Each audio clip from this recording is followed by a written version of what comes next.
Oh boy, we got a big one tonight, folks. We have a big story, ladies and gentlemen. Trouble in the Big Ten. The seeds of potential USC and Michigan independence have been planted by Tony Petitti and this plan to try to go to private capital. Welcome in. It is open for business. I am your host, John Kurtz. Thank you for joining me here tonight. Look, we have talked about this Tony Petitti Big Ten private capital. Yes, not private equity, private capital story before, but it is really starting to heat up. And I know we're in the thick of football season, and I try not to get too conference realignment-y during football season if we can avoid it. I did feel tonight it was important enough to bring this to your attention because some of the quotes that we are seeing from actual reporting being done on the ground at Michigan and USC, it's pretty crazy what seems to be happening behind closed doors in the Big Ten right now, and it has kicked in a cycle of discussing whether or not USC and Michigan eventually go independent because of this. So we'll talk about it, okay?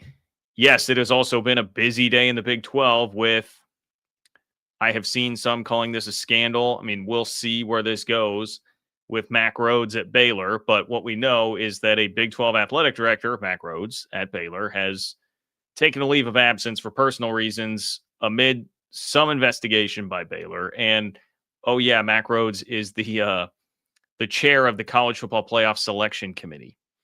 So at a time when the path is looking more difficult for the Big 12 to get to multiple bids in the playoff, that's not exactly the greatest thing in the world.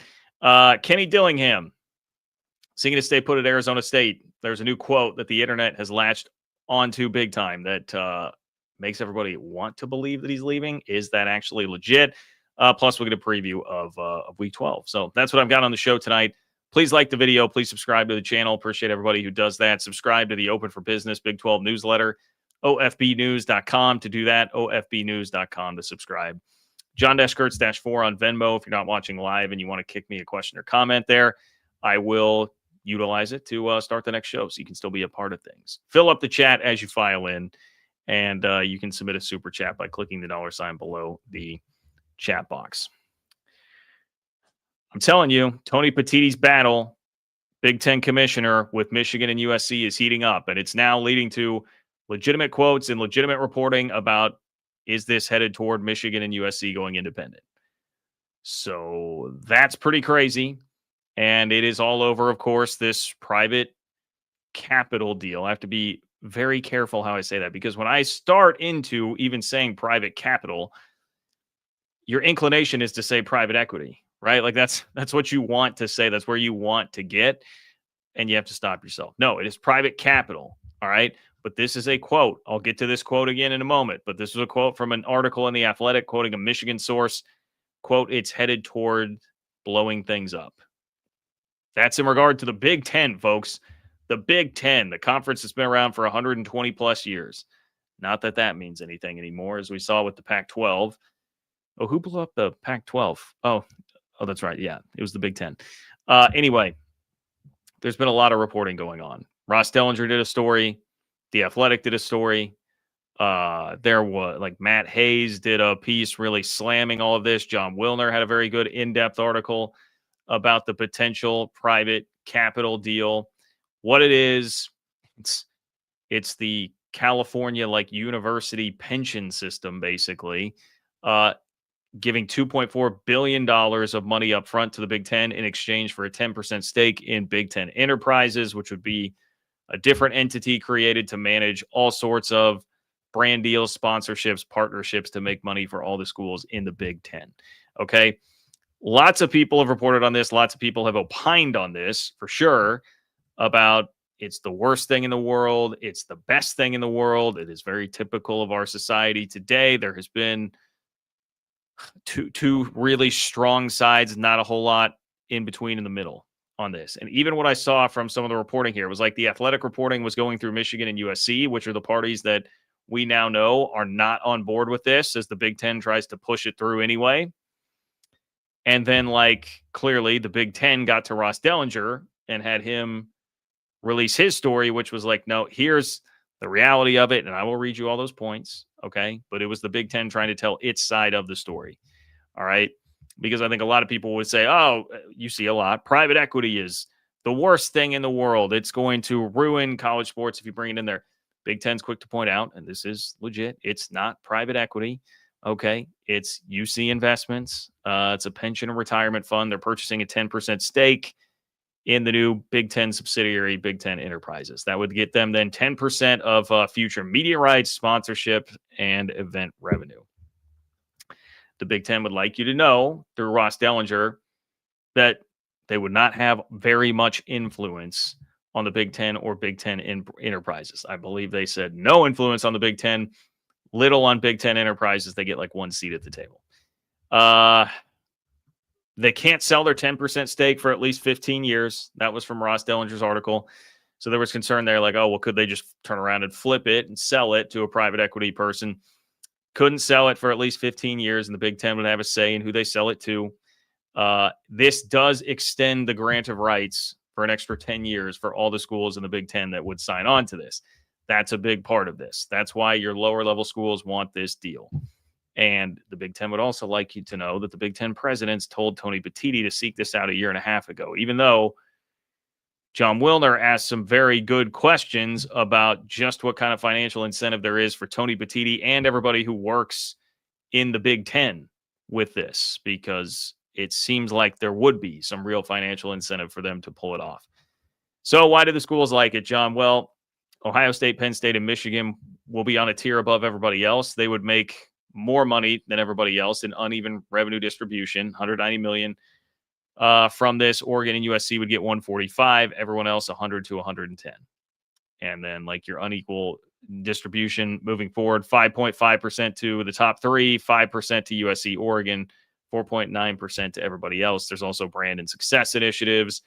It's kind of the new standard. It would disproportionately favor schools like Ohio State, Penn State, and Michigan. Now, I think people at Michigan would tell Ohio State, doesn't even come close to really touching what our value is compared to the rest of the conference. The little guys, why would they sign on to the uneven revenue distribution? Because it extends the grant of rights for 10 years. So it gives them more stability. Through 2046, that really handicaps any of the big boys trying to leave. And so if you are Minnesota or Maryland or Indiana, Purdue, one of these schools, you've got guaranteed stability for another 10 years. That's why you like it.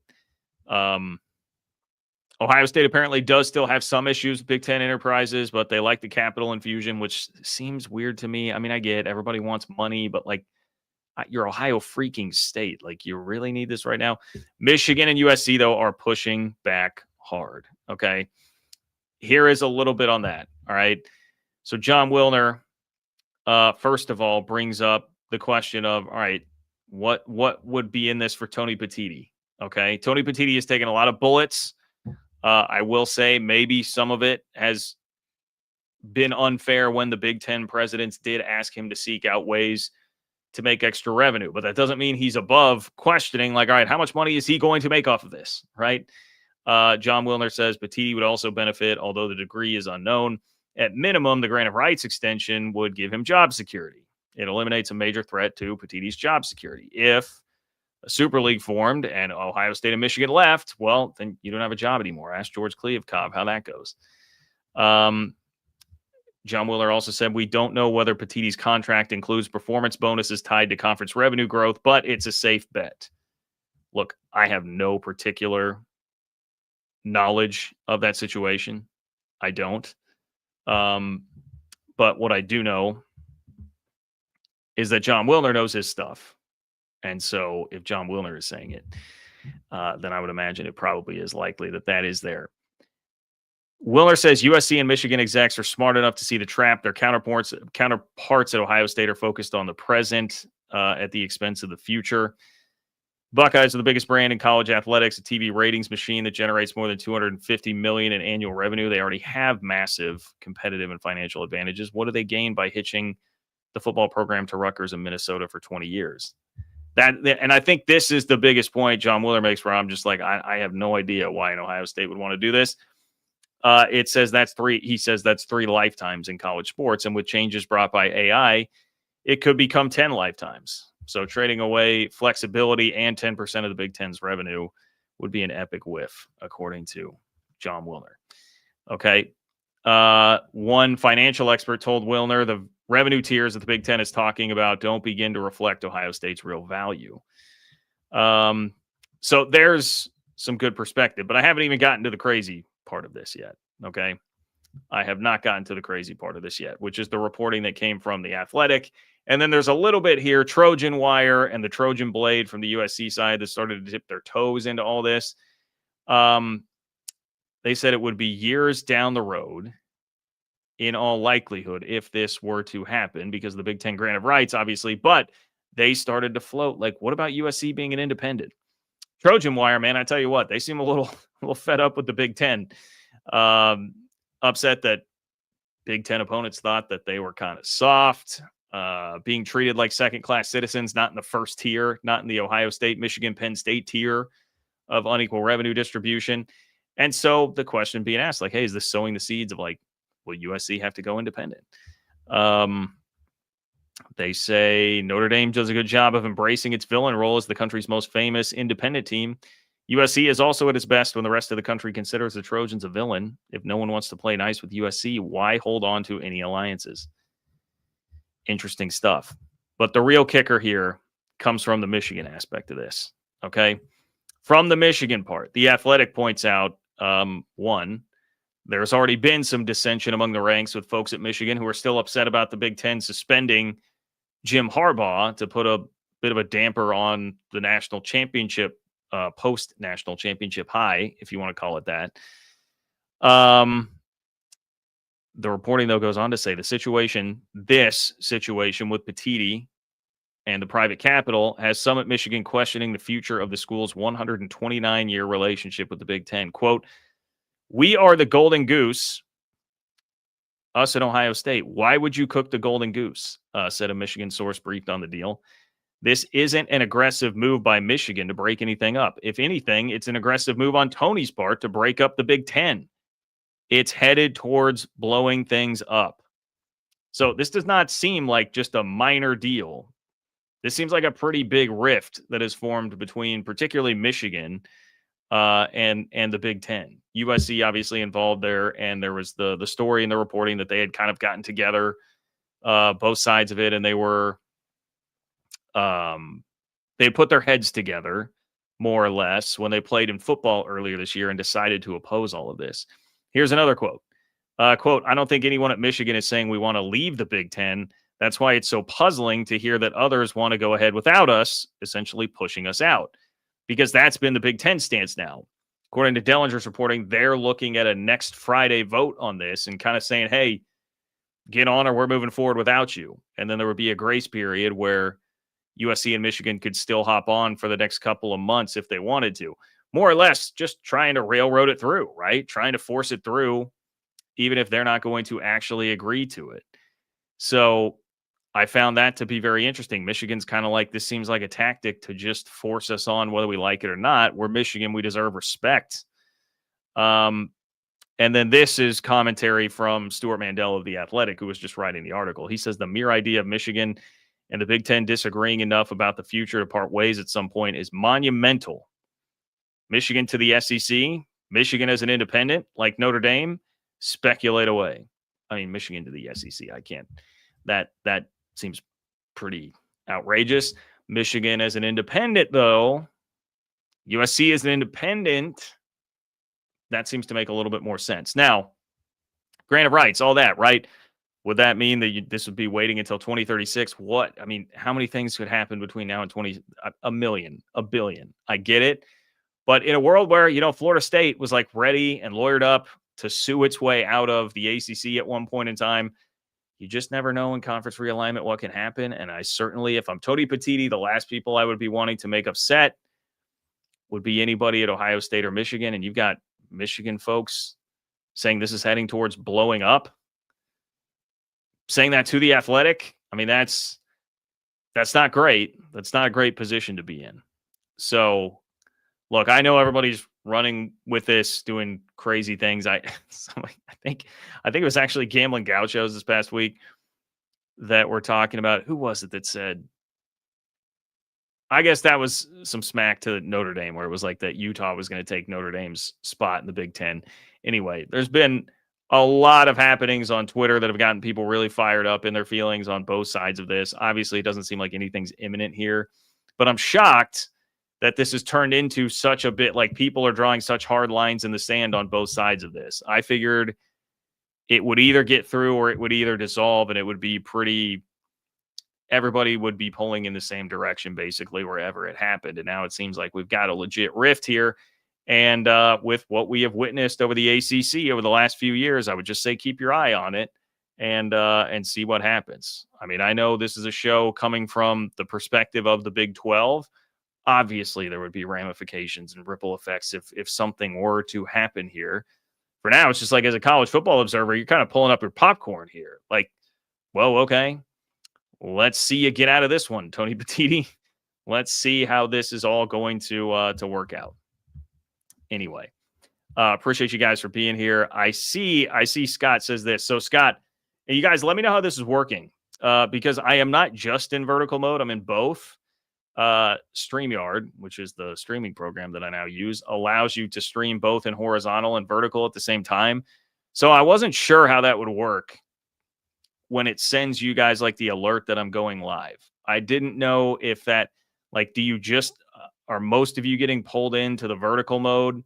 Because it actually helps me more if you go watch it in horizontal mode, but vertical, the idea being it would get you to non-subscribers, like more people out there, wider reach. I've only done it for one show. This is only the second time I've done it. I felt like the numbers were a little bit lower, so it may actually have been kind of a negative. So I'm not sure if I'll stick with it. We'll see how it goes. For now, it's just I'm kind of testing it out, Scott. So that's where I'm at. That's where I'm at on it. So I'd be curious if you were somebody who typically would just watch horizontally and it pulled you into vertical. Definitely let me know. Scott says getting vertical on my iPhone and TV app. There should be two separate streams, Scott. So if you go to the channel, you might be able to pull up a different screen. Or a stream rather. It might be showing up in two ways there. I would be curious to know. Okay, Michael says I get the notification for both, like horizontal best. Yes, thank you, Michael. Thank you for letting me know. I'm glad you're getting both of them there. Okay. Guy from Utah. What's up, guy from Utah? Guy from Utah asked, do you think BYU would go independent again? Also, can you discuss Jacob Rodriguez's path to a Heisman? What kind of hype would Tech need to generate? Here's the problem on the second part. I don't think there's any viable path to the Heisman. Is there a viable path toward him? You know, maybe if this winds up being a year where the Heisman voting it's not like a slam dunk choice out there and you could get like 5 people invited to New York. Could he slip in as like the 5th there? Possibly. I think, look, he had a great performance and forced 2 turnovers. That came up with 2 turnovers anyway in the highest profile game he played this year against BYU. So that was good. I mean, he was a menace in that game. That is good. That helps. The rest of the season, he's just like before the votes are actually in, he's not going to have much of a chance to do anything, right? This is why I hate that we don't wait until after the postseason to vote on this award. Because that would be the thing. I would say the only path he would have to win the award is if you gave it after all the games were done and Tech had a monster playoff run and Jacob Rodriguez was a huge part of it. I don't think there's enough juice left, right? Like he's playing West Virginia and UCF. Nothing against those two, but not big name opponents the rest of the year. So there's just not enough of an opportunity, I think, to make a splash. I mean, hey, if he has some 4 turnover game or something like that, maybe, but I already saw it was like, to me, I felt like it turned into like a 1 week, we're going to make this a thing among college football people out there where like, I'll take the On 3 Heisman straw poll that they do as an example. They had Jacob Rodriguez in the top 10 of that for 1 week. And that was before the BYU game. Then he goes out there and forces 2 turnovers against BYU, has like 14 tackles, plays like a monster. And then he was not in it. He was not in the top 10 the next week. So it really felt like it was like a thing. Tech fans got enough momentum on that to make it a big deal for 1 week. And then people kind of forget about it. So I don't think I don't think there's a legit chance of that, but I would hope that he could at least, if he could finish in the top 5, I think he may well be headed for a top 10, but if he could finish in the top 5, that'd be great. Do I think BYU will go independent again? No, I don't. It's BYU. The vibes I get from everybody there is just that they have waited so long for a conference, a power conference to be in, a conference to embrace them the way that they have been embraced for the most part. And things are going really well. Like, if it ain't broke, don't fix it. I mean, BYU hoops is in the top 10. BYU football was just in the top 10 and is 8-1 after going 9-0 last year. I think right now you keep rolling. You keep rolling.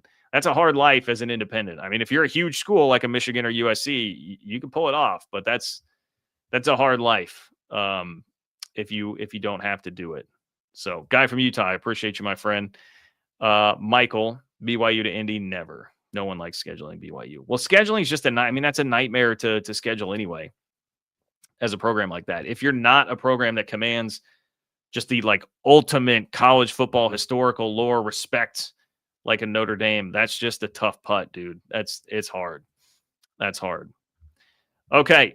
Let's see. Oh boy. All right. Next story is the Mack Rhoades story. Please like the video, subscribe to the channel if you're new to the channel. Talk college football from a Big 12 perspective all year here on this channel. Even if you're not a Big 12 fan, look, obviously, like today, you are going to find things that you like, and I hope you'll stick around and at least listen in to the Big 12 perspective on the world. Like the video, subscribe to the channel, subscribe to the Open for Business Big 12 newsletter at ofbnews.com. That is ofbnews.com, twice a week to your inbox for free. One of them went out earlier today, so thank you to all my subscribers who got that. And John-Kurtz-4 on Venmo if you want to leave me your question or comment there. Of course, you can leave one here today. If you make it a super chat, I will read it on the show tonight. Okay, so a week ago, the Big 12 had a great initial college football playoff ranking. Utah at 13 had us all jazzed about where this was headed. Texas Tech and BYU both in the top 10. And the Big 12 had the chair of the College Football Playoff Selection Committee. Mack Rhoades from Baylor was out there answering the questions, and it's like, man, this is great. We got the chair. Things are rolling. Rankings are looking good. Now the Big 12 has neither. Mack Rhoades no longer the athletic director, at least temporarily, at Baylor, and he is no longer the chair of the College Football Playoff Selection Committee. He took a leave of absence today from his job for personal reasons, according to what has been put out by Baylor, and it is amid a university investigation. Not Title IX related, but it is an investigation. So there's a lot going on here. This is not the first investigation in the last couple of weeks with Mack Rhoades. I didn't talk about the first one on the show, but there was a report of him during the Arizona State game approaching football player Michael Trigg and verbally yelling at him about the undershirt that he was wearing, that it was a different color than others on the team. And then he got into it with an assistant coach on the sideline.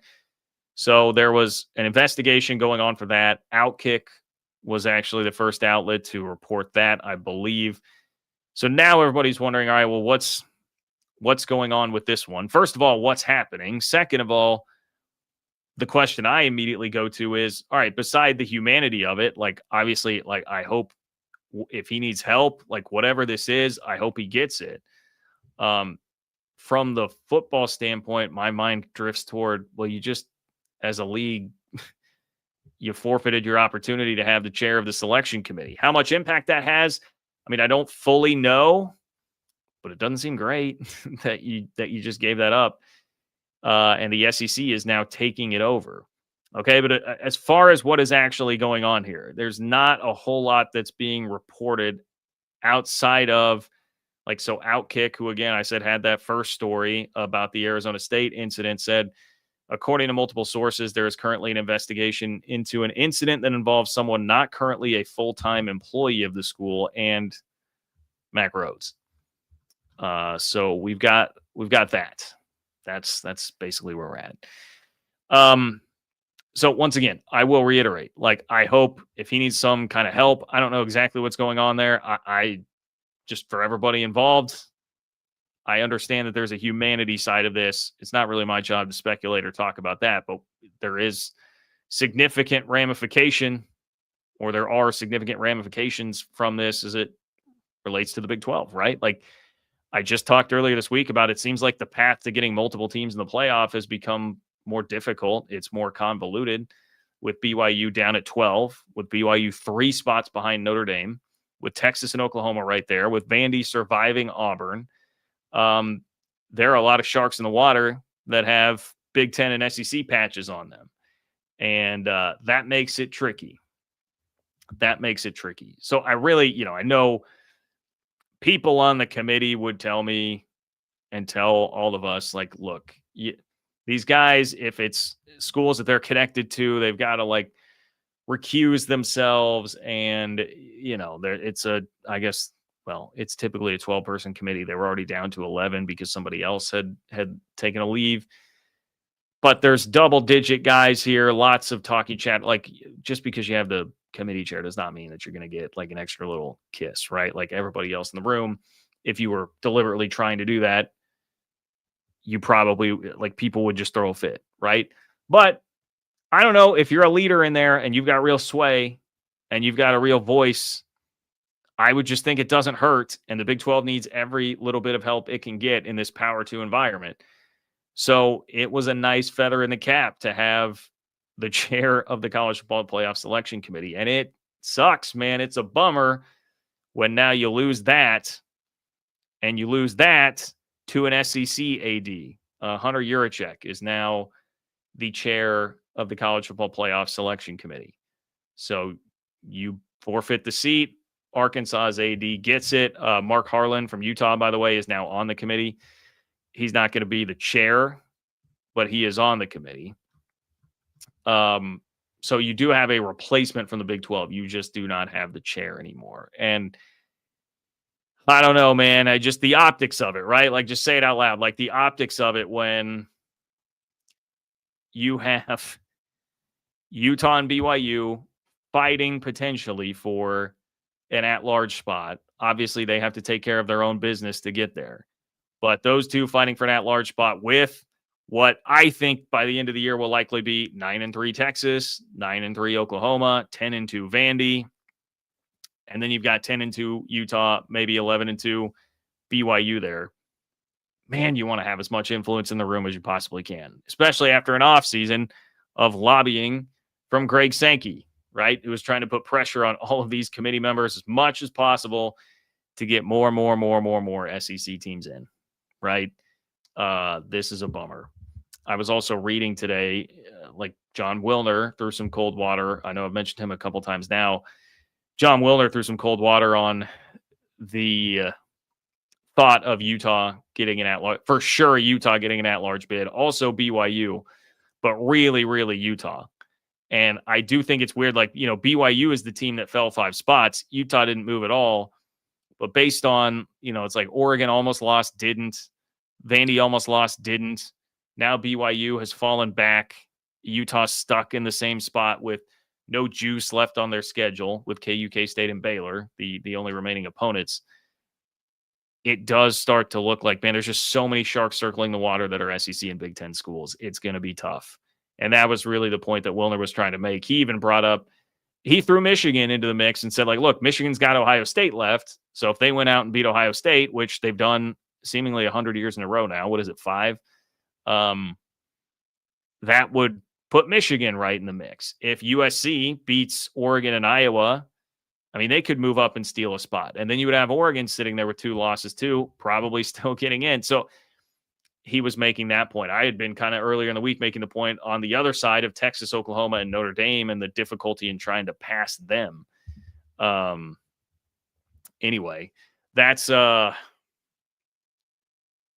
we're at. Just the vibes don't seem great. I'll put it that way. The vibes don't seem great on BYU or Utah getting into the college football playoff as an at-large. So would suggest finding a way into the Big 12 championship game and beating Texas Tech. Now, I guess the other thing here that's not being discussed a lot in these scenarios is, what if it's a Texas Tech that does lose in the Big 12 championship game to a BYU or a Utah, like whoever it is that gets in, does that change the calculus there? Specifically, well, BYU or Utah would probably be about the same, I would imagine, in terms of like, no one's going to, the metrics, the efficiency stuff, love Utah so much. No one's going to hammer Texas Tech for a loss to Utah. I'm sure they would still be in the mix. But if there are all these other schools with those logos on their helmets, how much preferential treatment is Texas Tech going to get, especially when you don't have the chair anymore? Anyway, vibes are not good, my friends, on that front. Vibes are definitely not good. Definitely not. All right, I see the comment section is heating up a little bit. Dan says, BYU admin and fans love the Big 12. Glad to be here. There you go. Reinforcing that idea that they are probably not going to be headed for independence anytime soon. So there is that. Let's see. There have been, you guys, some colorful comments. Can you do the show one without mentioning? Did I mention bias? I don't know that I mentioned bias. I don't know. You seem excited to be here and have been here before. So Whirl 69. I do like the 69 there. Nice. Why don't you keep track of it for me? Keep a list. Make a Twitter account, something like that. You seem pretty invested already. Do that. Keep up with it. Let me know. Let me know. Man, a lot of you guys commenting on the vertical. I really hope it's not screwing it up with the vertical stream here too much with you guys, but appreciate it. I also, you got to love the Utah fan here with the Utah Big Ten. Still holding on to the Utah Big Ten thing here. Is that, Rich, is that why you're here? Because, hey, if Tony Petitti has caused this riff with Michigan and USC, maybe there'll be an opening for the old Utes in 2036. It's been a while since we've been down that road. Look, I have grown to like a lot of the people around Utah, that program that I've come in contact with. So I won't make fun of you too hard. And I understand why you would have Big Ten aspirations, Rich, but just embrace the Big 12 while you're here. Embrace the Big 12 while you're here. Okay. Oh, much sooner. All right. Tell me when, Rich. Tell me when that invite's coming for Utah to the Big Ten. Tell me when. Teller 580. Baylor athletic director didn't do what they wanted, so they plan to ruin him to show others to fall in line with the SEC plan. That's how they control politicians. Woo! Boy, now there's, okay. In the comments earlier, somebody was calling me very conspiratorial because I dared read the Athletics reporting of people inside Michigan saying the Big Ten was heading toward blowing up. Call me a conspiracy theorist for reading the reporting of the Athletic and Stuart Mandel, but okay, here's your real conspiracy. This is good stuff. I mean, this is what I should have been leading with. The SEC is pushing out Mack Rhoades. I'm sorry, Teller 580. I do have to chuckle at that a little bit. I'm not sure if that was technically in jest or not, but it made me laugh. It made me laugh. So thank you for that. Thank you for that. Don't make that mistake, John. No Utes, go Cougs. Thank you, Michael. Thank you, Michael, for keeping me up on that. Teller 580. Yes, I am aware. Teller 580 mentioned that a minute ago. Hunter Yurachek is the new chair of the College Football Playoff Selection Committee. It seems a little conspiratorial to me. A little conspiratorial to me. All right. Anyway. You guys want to talk a little Kenny Dillingham before we get to? I promise I will talk the week in the Big 12. That is definitely coming. Like the video, subscribe to the channel, especially if you are new. Look, with the vertical stream, hopefully we've got some new people in here. Please do subscribe to the channel if you're new. That helps. Talk college football from a Big 12 perspective here on this channel. For those of you who are joining and wondering about this, I'm seeing the questions in the comments. Yes, vertical stream is going at the same time as a horizontal stream. You should be getting notifications about both. If you go to the channel, it should give you multiple different options there to where you could join the horizontal stream as opposed to just the vertical stream. My apologies if it's not letting you do that. This is a totally new feature from StreamYard and YouTube. So I'm trying it out with the idea to broaden the reach with the vertical stream as well. But we'll see. We'll see how it goes. And I'm going to play around with it and see what the views look like either way. So yeah. Bear with me on that. Trying out some new things here. Okay. Man, I didn't think Arizona State was really in any danger of losing Kenny Dillingham this coaching cycle, even as crazy as it was predicted to be. I didn't think a job big enough that could actually pull him away from his alma mater would get to him on their list. That was the basic logic for me. But, well, you'll have to hear the audio. Okay. You'll hear the audio in a moment. All right. Kenny Dillingham has been mentioned as a comment multiple places. Auburn and LSU for sure.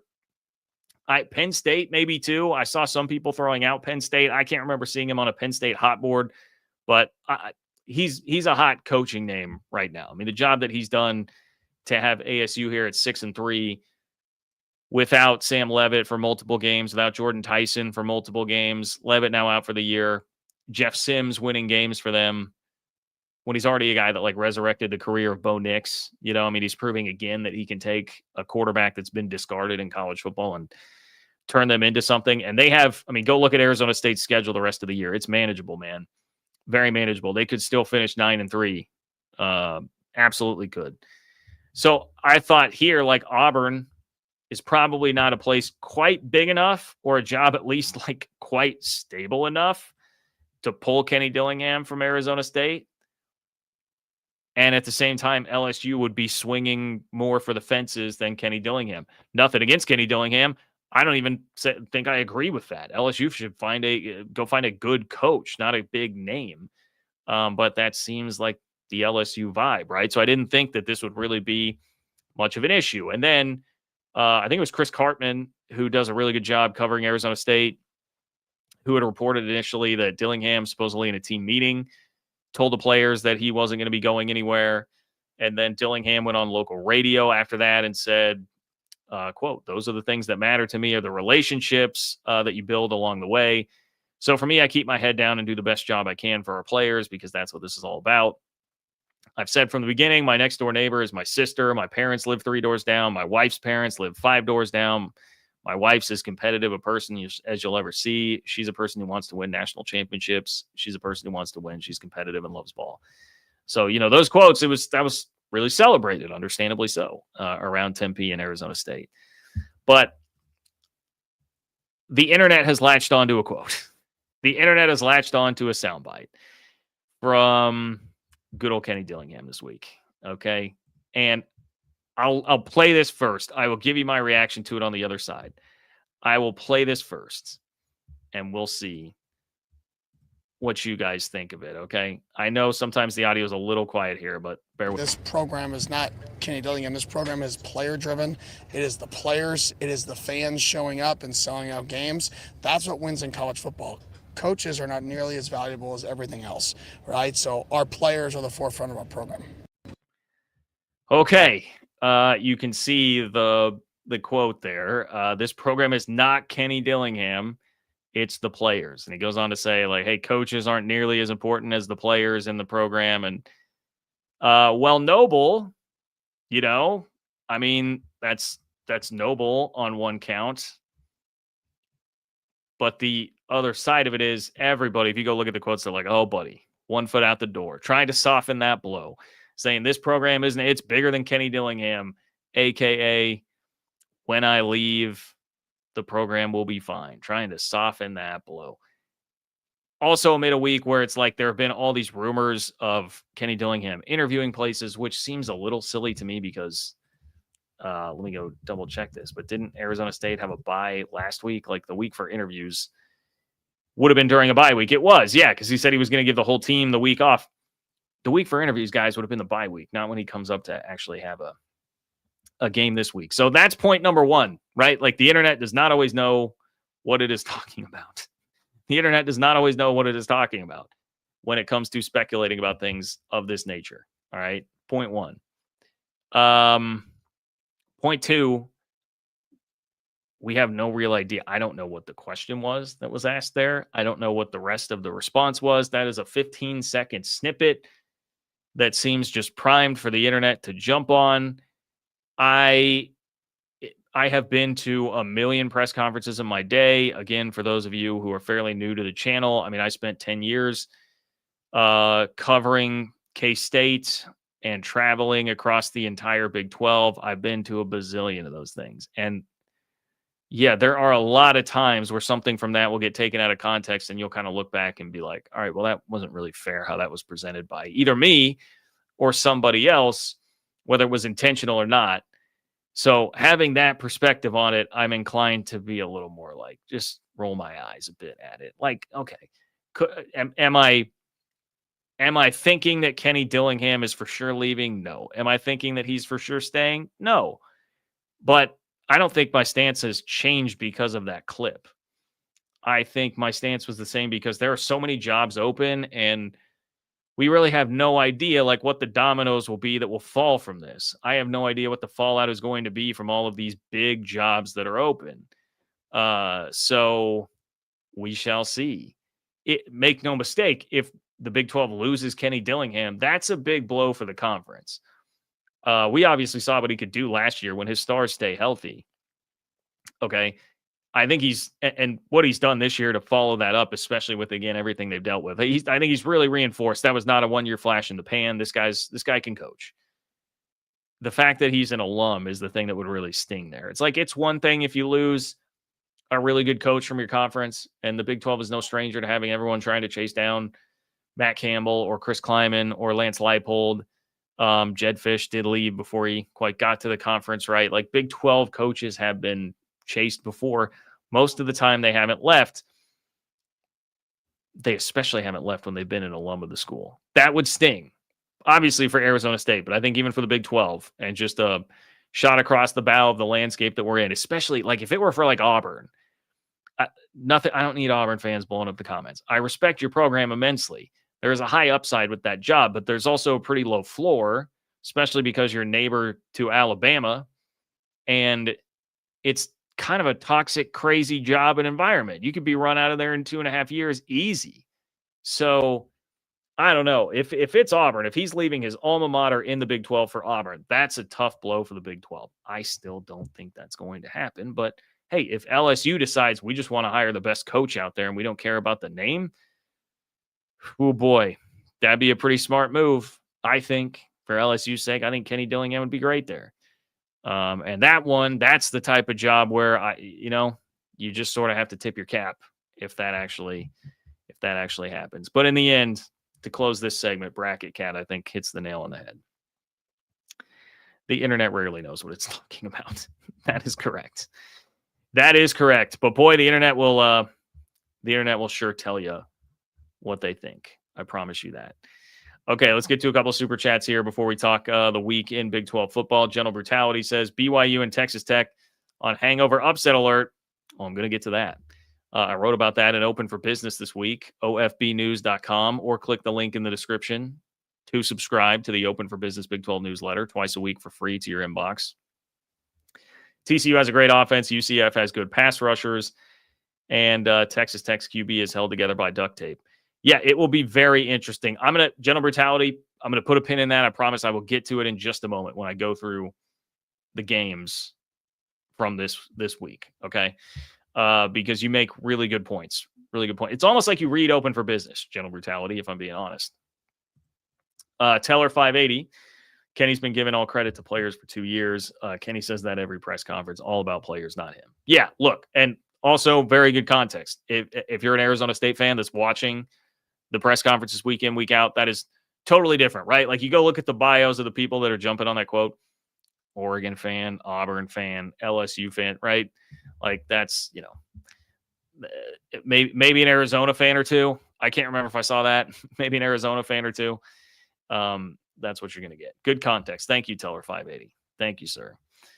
Okay. So as far as the week goes in the Big 12, look, the headline this week is, how do BYU and Texas Tech handle the hangover effect of the spectacle that was last week? I totally agree with Gentle Brutality, who just had the super chat a moment ago about that. That is what I will be watching here. It's kind of a BYU and Texas Tech handling the hangover, and then do Utah, Cincinnati, and Arizona State take care of business? Because they're all very much still in the picture for the Big 12 championship. Even Arizona State, there are scenarios that get them in, and it's not totally far-fetched. Chris Cartman had a really good outline of the scenarios and how the standings have to look at the end of the year if you want to go track that down on Twitter, if you want to follow him. But yeah, I mean, look, Texas Tech obviously has a much easier opponent on paper, nothing against UCF, than TCU. Both teams are at home, which will help a lot, I think, when you're trying to mentally recover from that. You know, I would, had BYU like lost a close game, a heartbreaker, or won the game in Lubbock, I think I would be more worried about BYU's ability to regroup after that than I am after getting spanked 29-7. You know, I mean, let's be real about what happened there. They got thumped. That was a game that they lost by 22. And I would argue, if anything, it could have been worse. So BYU's got all the motivation in the world to not show the nation once again. I mean, they're playing on ESPN, right? Like they're in their own time slot on ESPN, the late night game, Big 12 after dark. They want to put on a show. They do not want that to follow them here and beat them twice. I think, Bear Bachmeier seems like real ultimate competitor kind of guy, special competitor. He had a bad game. I don't think he's going to just sit down there and lay down and die in this game. So and TCU, the other thing you have to think about there is that TCU's mental. Where is that at, right? They just blew an 11-point lead in the fourth quarter against Iowa State to lose a game that effectively removed them from the Big 12 title hunt when they were right in it. And TCU's just been so sloppy. They turn it over a lot. Josh Hoover's thrown 8 picks this year. BYU's defense is one of the best in the country at forcing turnovers. They're very opportunistic. I don't like that matchup a whole lot for TCU. So I think BYU is probably going to be okay there. Like, in fact, if I were making predictions this week, I really like BYU -3.5. I also really like Utah -8.5 that I'll get to in a moment. Texas Tech, I mean, I think they should be fine. Once again, nothing against UCF at all, but this is the type of game I think we've seen Texas Tech be sloppy, sleepwalk a bit at times, like in the Kansas game, like in the Houston game, and they were still fine and won both of those games by like 3+ scores. So I think it's another type of game like that. I would also throw in there, like, Texas Tech had more of the distractions last week with the fact that the game was on their campus, the fact that you had everybody, in Raiderville, like, lined up, all the students, and they were going out and like playing video games with them after practice. It was a totally unique circumstance, and they handled that just fine. They went out and played great football. So I think Joey McGuire's got them pretty locked in. I wouldn't worry about it a ton. Utah and Baylor, man. I mean, look, there's a lot going on at Baylor this week. We just talked about that with Mack Rhoades. Maybe that can galvanize them. I suppose that could probably send you in one of two ways, either really galvanize you or really distract you. It's also Dave Aranda probably coaching for his job at this point. But Utah's deal has been they either lose or they beat you by 30. I mean, that is literally what's happened this year. Every Big 12 win has been by 31+. They're beating FBS opponents by an average of 33 points per game this year. I just expect that trend to continue. I don't think Baylor's good enough to actually beat Utah. And so I expect Utah to win by at least a couple of scores there. That's why I really like that 8.5. The logic is pretty simple. And then Arizona State and Cincinnati. Cincinnati, a bit forgotten. They were forgotten for the first half of the year. They rose up and had their moment very briefly there with game day following them to Utah. It was like everybody finally bought in, like, okay, man, like Cincinnati's pretty legit here. We need to pay attention to this. Then they go and get drilled by the aforementioned Utes, who beat everybody by 30 if they're winning the game. And now it's like Cincinnati with a bye week has kind of been forgotten, but they finished with a real flourish here. They've got Arizona, BYU, TCU to finish the year. So it's going to get a lot tougher. How do they handle Arizona? I mean, I think Cincinnati is better than Arizona, but Arizona is capable if Cincinnati's not locked in. West Virginia, Arizona State. I mean, West Virginia's starting to put something together. Don't sleep on the Mountaineers here. It is still Jeff Sims, Arizona State, even though incredible effort by him last time out in Ames. But I tell you what, you got to Scotty Fox, man, with what's going on at West Virginia. you got to at least be a little bit encouraged by what you're seeing there for the future with a freshman at quarterback.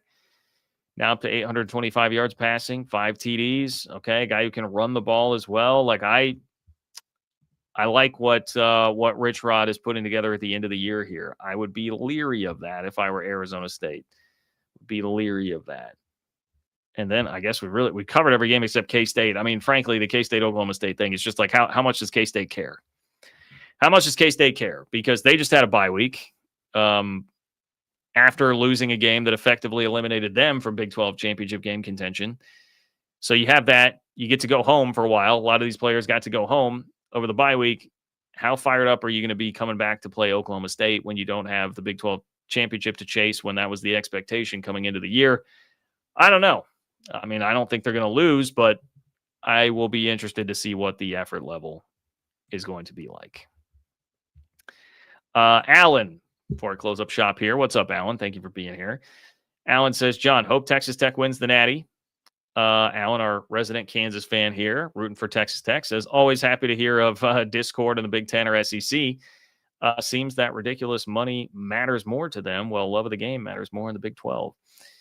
Yeah, well, love of money or not love of money, Alan, that's really the battle there, because it seems Michigan and USC are not as into just the quick short-term money grab, whereas Tony Petiti and the rest of the teams in the Big Ten are into either the cash grab or, hey, let me latch on to security here, sign a grant of rights through 2046 so that I can have a conference home as long as possible. Glad to see Alan pulling for his conference mates at Texas Tech. And yeah, good to see you, Alan. Okay, yeah, there wasn't a question there that I'm missing. Thank you, Alan. Appreciate your support as always, my friend. Let's chat with Starter 179 here really quick. Starter 179 says, what would be the most compelling Big 12 title game? I mean, I'm trying to, the debate in my head is like, I want to say the easy answer is, well, if you just get the rematch, BYU v Texas Tech. If BYU wins its final 3 games, that would mean wins over it's TCU, Cincinnati, and who else? Who's the other game? BYU. One moment. But the TCU and Cincinnati games would be enough to give them at least a little bit of juice, right? They could creep back toward the top 10. UCF is the other one. From a pure, like, what is the ranking next to the name standpoint, that's probably the best one. The problem, though, is everybody saw what happened when the two teams played, and it was 29-7, and it's fresher in their minds, and more people were paying attention, right? Because, yes, the same thing happened to Utah, and it actually happened in Utah's building as opposed to on the road. However, that was in September, and while it was billed as a big game at the time, I think your average short attention span college football fan, it's not as vivid in their memory. Whereas, and it also didn't get the level of buildup that BYU Texas Tech did. So there's a part of me that, combined with how Utah just blows everybody out and the metrics love them, there's a part of me that thinks if it turned out that Utah played in the Big 12 championship game now, and it would give Utah fans a chance to affirm their theory that it's like, hey, if we had just been healthy, we're a totally different team now, all these things. All right, we'll go prove it. I think you could argue either way, I guess is my point. You could argue either way on the Utah BYU thing versus Texas Tech in the Big 12 championship game. What would be more compelling? If it gets beyond that, if it's anything besides that, Cincinnati, I'm not saying Cincinnati couldn't be compelling. I would actually be interested to see how that looks against Texas Tech. Could Brendan Sorsby figure out that defense at all? But the problem is, like we saw him against the Utah defense, it did not go very well. Cincinnati doesn't carry the same level of juice this year that Utah or BYU does, right or wrong. So I think it's one of those two. I don't think you could go wrong either way. It's a little bit of a hedge, but I do genuinely believe that. All right, let me answer the last 2 super chats, and I will get out of here. I got to watch a little K-State basketball tonight. Michael says, obviously, BYU beating Texas Tech by 35. That's funny, Michael. Can you tell who Michael's a fan of, you guys? Scott, what would happen if no Group of 5 conference champion is ranked? They will get a representative. It's the top 5 highest ranked conference champions, no matter where they come from. So There are only 4 power conferences, 1 group of 5 or group of 6 conference champion would be in. So that's why when you're thinking about the rankings, you can't think about, oh, Utah just needs to climb into the top 12. No, Utah or BYU need to climb into the top 10 because the ACC also does not have anybody ranked in the top 12. So you have to think about them getting a champion in, and you have to think about group of 6 getting a champion in. Need to make it into the top 10 if you are one of those schools. So, all right. That is it. Good question, though, Scott. Thank you for being here. Thank you, all you guys. Hey, Utah to the Big Ten fan. Thank you for entertaining everybody in the chat. Looks like that was a wild ride for all of you guys today. Thanks for being here once again. Thanks for bearing with me on the vertical stream. Like I know a lot of you guys, it seems like just monitoring the chat, a lot of people were sucked into the vertical stream as opposed to the horizontal. That's a little frustrating to me. Like the idea is to get a wider reach by using both of these, new feature on YouTube and StreamYard. I would rather just get my regular viewers in via the horizontal stream. I'm going to experiment with that and see what the viewership numbers actually look like. If it's making a big difference to be doing both, I will try to continue that. But let me know like what you guys are seeing and experiencing on that. Because I know that's got to be annoying if you want the vertical stream or you want the horizontal stream and you've got the vertical stream. So anyway, thank you very much, everybody. Like the video, subscribe to the channel. All that helps. Subscribe to the Open for Business Big 12 newsletter at ofbnews.com. And if you're on audio platforms, please rate and review. I appreciate all of you guys. Take care and have a great night.